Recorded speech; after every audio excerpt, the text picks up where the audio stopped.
ዘዳግም 4 ከቁጥር 15 ጀምሮ ደግሞ ቃሉ ያስጠነቅቀናል። ክርስቲያኖች ሁሉ ስሙ፣ ክርስቲያን ነኝ የሚል ሁሉ በእውነተኛው አምላክ እንዲሁም በቅዱስ ቃሉ አምናለሁ የሚል ሁሉ ዘዳግም 4 ከቁጥር 15 ጀምሮ ስለ ጣዖት አምልኮ የተሰጠ ማስጠንቀቂያ አይደለም በአዲስ ኪዳን ነውና በስጋ ለነበሩት እንኳን እስራኤላውያን አዲስ ኪዳን የመንፈስ አገልግሎት ነው።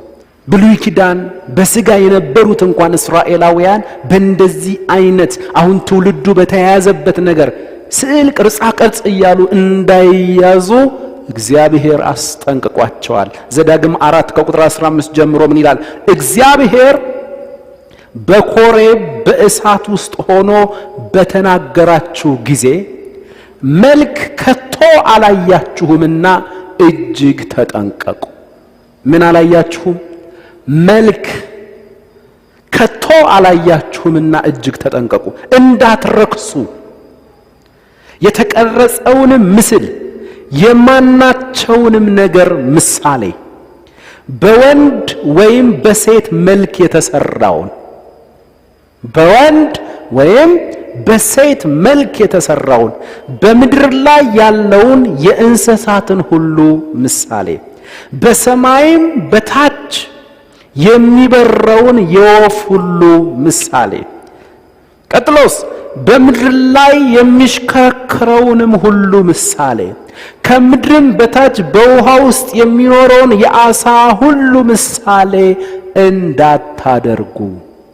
እንዳታደርጉ ቀጥሎስ ዓይኖችህንም ወደ ሰማይ አንስተህ አምላክህ እግዚአብሔር ከሰማይ ሁሉ በታች ላሉት አሕዛብ ሁሉ የሰጣቸውን ፀሐይንና ጨረቃን ከዋክብትንም የሰማይን ሰራዊት ሁሉ ባየህ ጊዜ ሰግደህላቸው አምልካቸውም እንዳትስት ምን በል? ተጠንቀቅ። አስጠንቅቆ ነው እግዚአብሔር ነገርን ሁሉ ያደረገው ማለት ነው። ስለዚህ ልብ ያለው ልብ ይበል። እግዚአብሔር መንፈስ ነው፣ የሚያመልኩትም በእውነትና በመንፈስ ምን ይሉታል? ያመልኩታል። እግዚአብሔር እያሉ የሚስሉት ስዕል ሁሉ ኢየሱስ ክርስቶስ እያሉ የሚስሉት ሁሉ ፈጽሞ መጽሐፍ ቅዱሳዊ መሰረት የታሪክም ግንኙነት የለው። አባባ ለሁላችንም ጸጋ ጨምርልን።